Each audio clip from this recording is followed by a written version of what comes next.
Hi, I'm Jennifer from Kamshi Studio, and today I'm going to show you how you can learn the notes that belong in any chord, major or minor, on the piano. And you don't need to have a lot of theory knowledge or any knowledge of scales or anything like that. You can be an absolute beginner, and there's a very simple method to doing it. So let's get started. I'm going to start by showing you a C chord.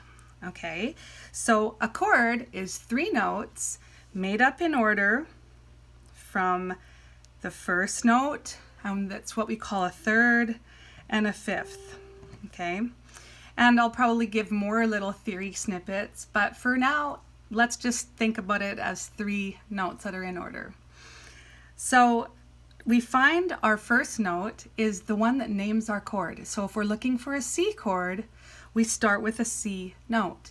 If we're looking for a D sharp chord, we're going to find our D sharp and start with this note. Or if we're looking for an F chord, we're going to find the F and we're going to start with that note. Okay, so we're just going to do a C chord. So the C chord, this is our first note. Now what I want you to do is to count up 3 semitones. So we're going to count 1 semitone, 2 semitones, 3 semitones, and then we're going to end up with another note. So that's our next note of our chord. And now we're going to count up, for a major chord, we're going to count up 2 more semitones. So I'm going to count 1 more semitone, 1 more semitone, and then here we go.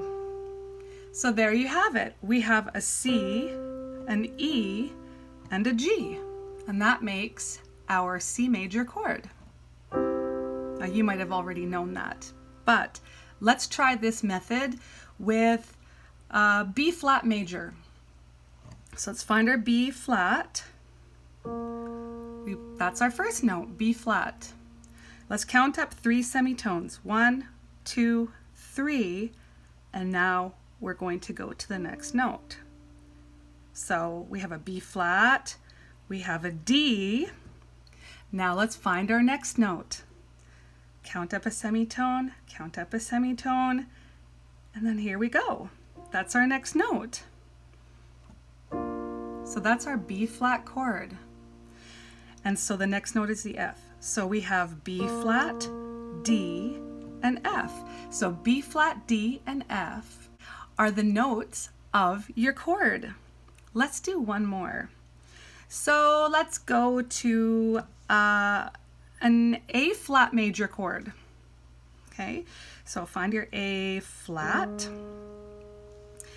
And let's count up 3 semitones, 1, 2, 3.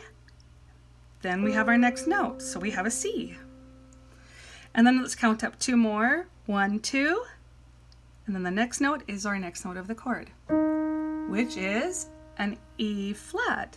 So we have A flat, C, E flat, and so that is your A flat chord, and those are the notes that belong in the chord.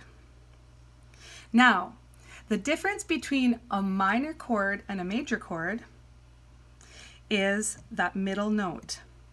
On a major chord, it's like this, right? On a minor chord, that middle note drops down a half step. And as you see, the minor chord sounds a little bit dramatic or sad. And also, as you notice, those little half steps, it goes from being 3 half steps and 2 to reverse. It goes from 2 half steps to 3. So let's try that with a C chord. So that was our C major chord. You see it sounds kind of happy.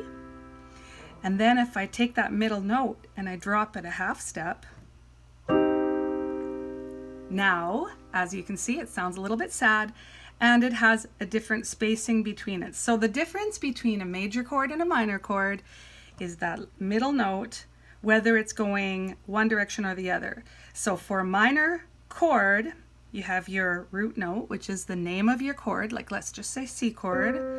You count 2 half steps, and then you count 3 half steps.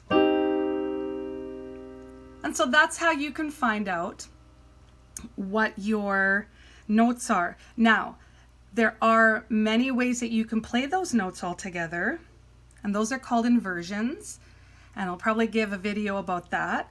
But if you at least know that you've got a C, E, and G in your chord, you could play them in different orders. You could play G, C, E, it's still a C chord.